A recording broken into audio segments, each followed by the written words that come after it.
This module is related to the dynamics of macroeconomic organization, where we are going to discuss about intersectoral coordination through macroeconomic management. That how different kind of sectors in the economy, they are going to coordinate with each other, and they are going to resemble the same kind of situation which happens at the macroeconomic level.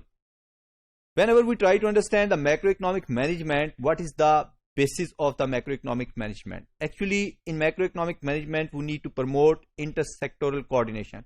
Different sectors are working in different areas of the country, and they need some kind of coordination so that the basic objective of the country can be achieved with more consistency and with minimum possible conflicts and minimum possible delays and any other kind of distortions. Secondly, whenever we observe the whole industry, different kind of firms are working, and these firms are going to face different kind of conflicts, different kind of issues, competition, and different kind of decision making process, but within the industry. But beyond the industry, they are going to face different kind of factors which are going to influence that whole sector or whole industry. Just like the tax legislation is going to be imposed by the country, and they have to follow that. For example, in case of telecommunication firms, they are going to impose different kind of taxes on the consumers, and the government through legislation identify that you cannot impose that much kind of taxes on the consumers. Then they have to deal with that. They have to face that situation. They have to find out what kind of tax structure existing in the country and how they can find out their place within that particular context.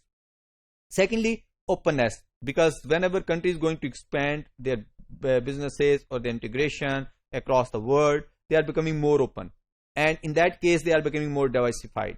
Whenever diversification is going to happen, then you have to make different kind of decisions at different levels, and it is becoming more complex. Things are not simple, decisions are not simple, different kind of operations and activities are not simple. It is just like you are doing business in textile sector, you are doing business in education, you are doing business in agriculture sector. So they have different kind of requirements and different kind of specification, and here you need all kind of information and how you process that information, or how you are going to make good decisions in with respect to that. Secondly, different kind of countries and different kind of environment in which you are going to work, specifically the corporate sector, they are going to face different kind of political scenarios, they have to face different kind of social scenarios, they have to face different kind of economic scenarios. So they have to make decisions regarding that, or they have to manage them, because sometimes political relationship may not be properly established with the corporate sector, with the government, and they are not happy.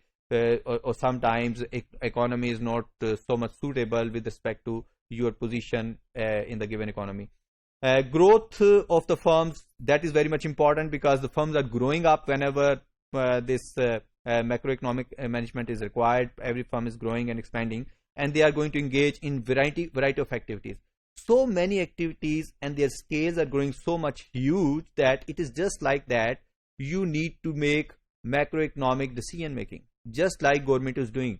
So it is just like equal macro level decision making process at the corporate level. As you know that sovereignty is basically the function of productivity, and the productivity is the function of industrialization, and industrialization actually happened due to the industrial revolution, and industrial revolution actually generated gap between developed countries, emerging countries, developing countries, and the poor economies or declining economies.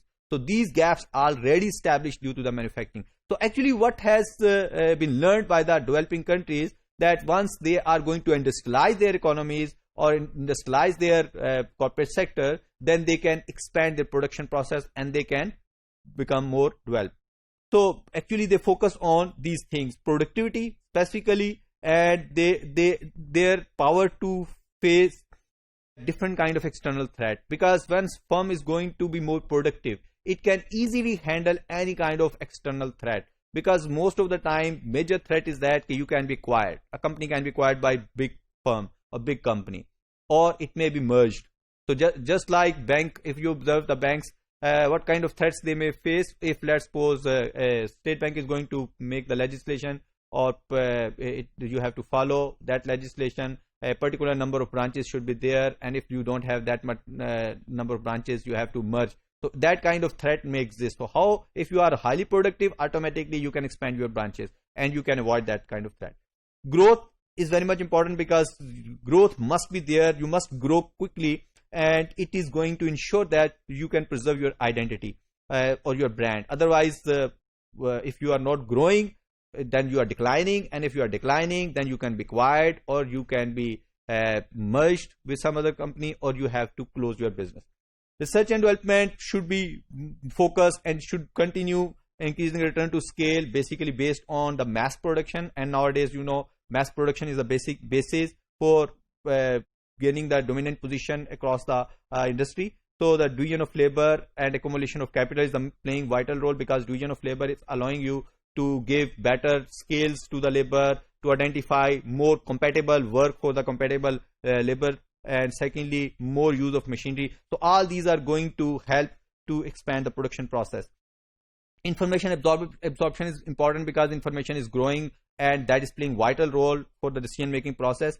So the education provision, training provision, skill building requirements are very much important under this context. So investment is considered to be the function of consumption, and consumption is also the function of investment. So this cycle is going on, and it will lead to improve the macroeconomic management scenario.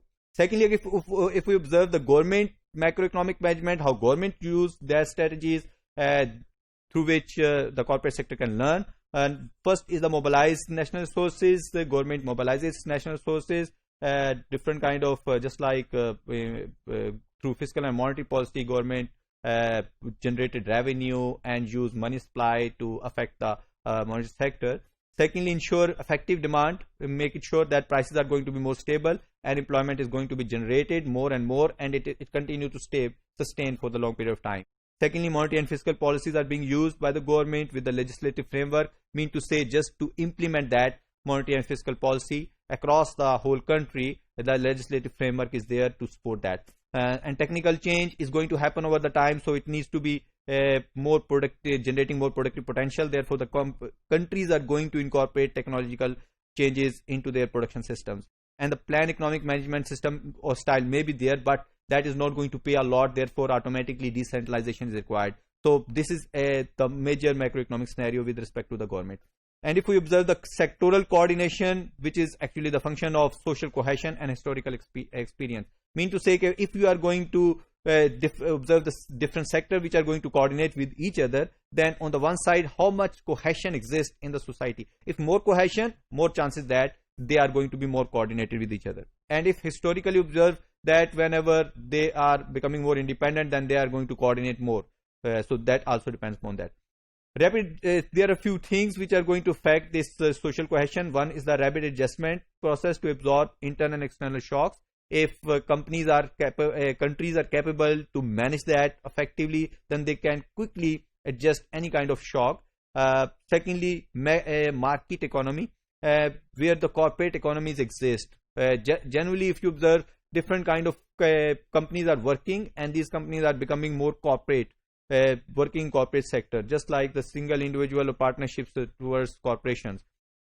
There are major two aims which market economies need to be resolved or need to be attained. First is the high level of output and the high level of employment, and with the minimum possible risk and optimistic economic prospects. The economic prospect must be more optimistic. So these are the basic aims which need to be fulfilled by the market economy, and it may be possible that these can be attained on the basis of corporate economies, once the economies are working in a corporate sector type.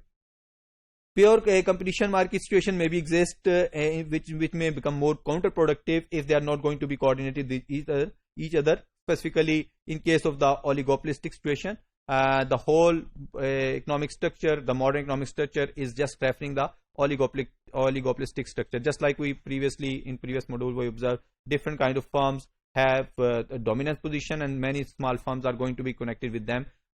Whether they may be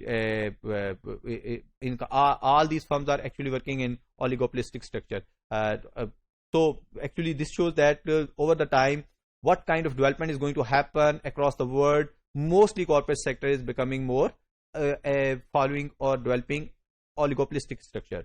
So the government is there. Here the most important thing is that government is here to make sectoral coordination and ensuring that investment and employment is going to be achieved. The high level of employment and investment is going to be achieved. So in case of government level macroeconomic management, all those kind of problems may exist. All those kind of decisions need to be done. Whatever now over the time corporate sector has to do. Therefore, but in case of the government macroeconomic management, government is by itself the authority which is coordinating. Therefore, it is helping to work collectively. But on the other side, corporate sector, there is requirement for the collective or coordination. There is some agency, some coordinative mechanism through which they work collectively.